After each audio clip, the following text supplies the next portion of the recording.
parents left this boy with an attractive babysitter, but the harmless games quickly turned into something different. Find out what happened next from the recap of the movie. The babysitter, a guy named Cole, is getting vaccinated, but his fear is so bad that he convinces the doctor to give the shot to someone else instead of him. However, the doctor is determined, so he swears at the boy and approaches him holding the syringe. Cole lies that he's not scared, but we hear him screaming wildly. The main character comes to school and chats with his friend Melanie. The girl is picked up by her father driving a fancy car, while Cole has to walk home on the way. The local bullies who are riding bicycles surround him and immediately start teasing the boy, after which they throw him to the ground. Cole loses his glasses and looks at the bullies in confusion. At this moment, a gorgeous girl with blonde hair shows up, threatens the bullies with violence, and punctures one of their bicycle tires. The guys run away while the girl walks up to Cole and kisses his injured palms. We find out that her name is Bee, and she is his babysitter. The advice is called to kick his abuses between the legs and gives him a ride home.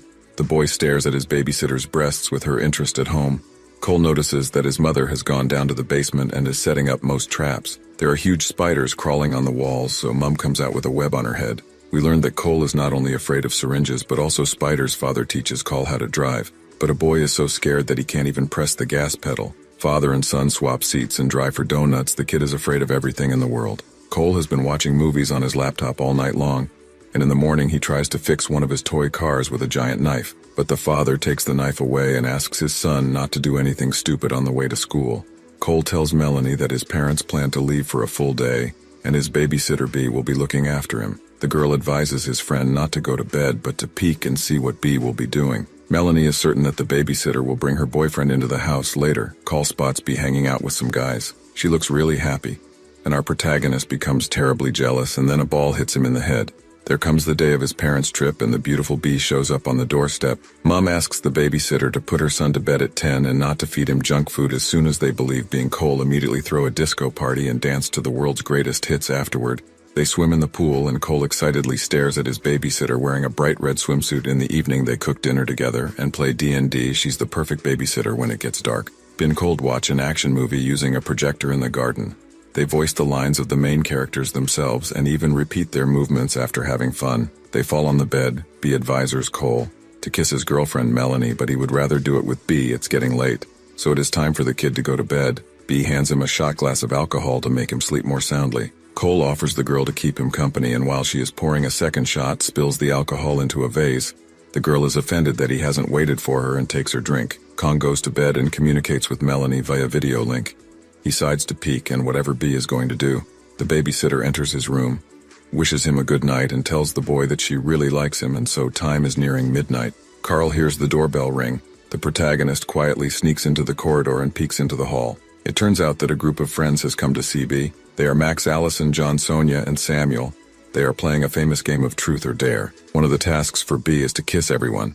The girl kisses Max and then goes for Allie's son. The kiss is so hot that Cole, who's hiding on the stairs, stops breathing with excitement. The third in turn is John, but instead of a kiss, she turns his head and licks his cheek. The next one is Samuel. Bee crossed to the embarrassed guy, but he is terribly excited and wants to run away. The girl stops him, takes off his glasses, and gives him a gentle kiss. The guy literally cries with happiness, but suddenly Bee pulls out a pair of knives from behind her back and uses Samuel's head as a holder for them. The girl says that Samuel is contributing to the fulfillment of a great purpose.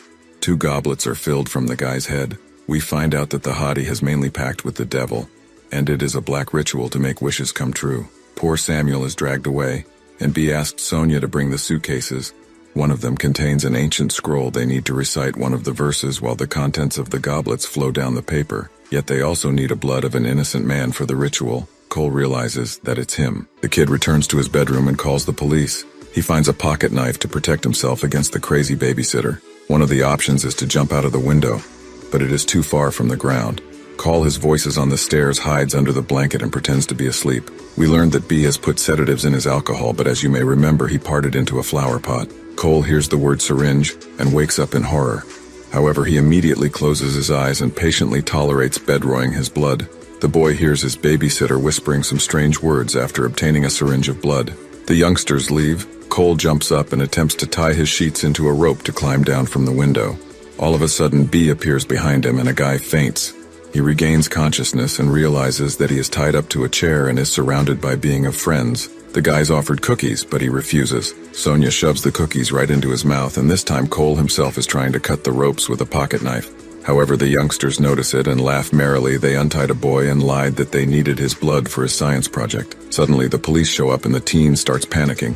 Cole yells help and immediately finds himself on the floor along with his chair. The police break into the house, but Max instantly takes the life of one of them. The second one shoots, which makes Allison hit the wall. The officer is attacked by B, thus the cops are gone. However, there is a wounded Allison who is screaming loudly and complaining that she has been shot in the chest. Seizing the moment, Cole escapes to the second floor. John chases him but slips on the toy car and falls down the stairs. So John is also gone. B orders her friends to catch the kid. He uses the sheets to climb out of the window, but Max tries to pull him back into the room. Cole plummets down and falls onto the grass. He can barely breathe. Gathering all his strength, the boy hides in the basement. Max struggles to find him but fails. Cole spots a bug spray, a blanket, a lighter, and a few other useful items in the basement. He sees a huge spider which makes him tremble with fear. Besides, there are mouse traps all over the place. Cole hides under the blanket in a dark corner, but Sonia appears in the basement and quite rapidly finds our little hero. The girl crosses towards him with a sharp object in hand, and Cole shoots a firework rocket at her. Unfortunately, he misses, but after losing control for a second, Sonia falls into the mouse trap. Seizing the moment, Cole gets out, puts the bus in place, and even manages to secure them. Then he covers Sonia with the bug spray, and since the fireworld rocket is still burning inside, it causes a little explosion and Cole flies to the garden, and yes, Sonia is also gone now. Max notices Cole and the protagonist attempts to run away. He remembers B's advice and kicks his attacker between the legs, yet Max quickly gets on his feet and grabs the boy by the neck. Strange noises distract him. The bully Jeremy is throwing eggs at Cole's house, dancing merrily in the process. Mags demands that Cole deals with the hooligan. The main character approaches. The bully tries to hit him but immediately finds himself on the ground. He begs Jeremy for help, but the latter only smells a chicken egg on the boy's head and rides away. Mark shows up and the chase continues. Cole climbs into his treehouse, but Max catches up with him even there. He wipes the York from the kid's face, and at that moment a free branch breaks and they fall to the ground. Except there was a rope hanging from the tree and it ended up around Max's neck. Okay, the tough guy is also gone. Cole runs to his friend Melanie, but B follows him. He explains to Melanie what happened to him, and the two hide in the girls' room together. He enters the house holding a gun, and tracks go down. Our protagonist apologizes to Melanie for involving her in this nightmare. He promises to make things right and asks her to call the police. Melanie kisses him tenderly, which makes the boy smile happily. Cole returns to his house and sees that someone has cleaned the place up and put everything in perfect order. He finds Allison in the chair, gets closer and listens carefully. The girl doesn't seem to be alive. Cole walks to the table and finds Beast's magic book. Suddenly someone grabs his leg. It's Allison. She's still alive. A fight ensues between them. Then they argue, and after that they continue to fight. Cole throws dishes at the girl and she finds a kitchen knife. The guy defends himself with a lighter. Suddenly a gunshot is heard. It's B, and for some reason the babysitter has decided to reprisal her friend. B explains to Cole that she has made a pact with the devil, so now she must sacrifice innocent people to spill their blood on the book she once called to join her cult. But he refuses and burns the book while B is struggling to save the book from the fire. Our hero starts Melanie's father's car and accelerates, but something goes wrong. The car flips over and literally flies into the house, eventually hitting B. Cole crawls out of the car and realizes that his house is practically destroyed. He finds the injured B and confesses his love. The police and firefighters arrive at the house. Melanie hugs her friend. The local bullies find out about the incident and immediately show their respect to the protagonist. Cole's parents show up, and the boy says that he doesn't need a babysitter anymore, except that B herself seems to have survived. Did you like the recap? Give it a like and visit our channel. You'll find a lot of interesting content here. You've been watching the Film Reel channel. I'll see you later.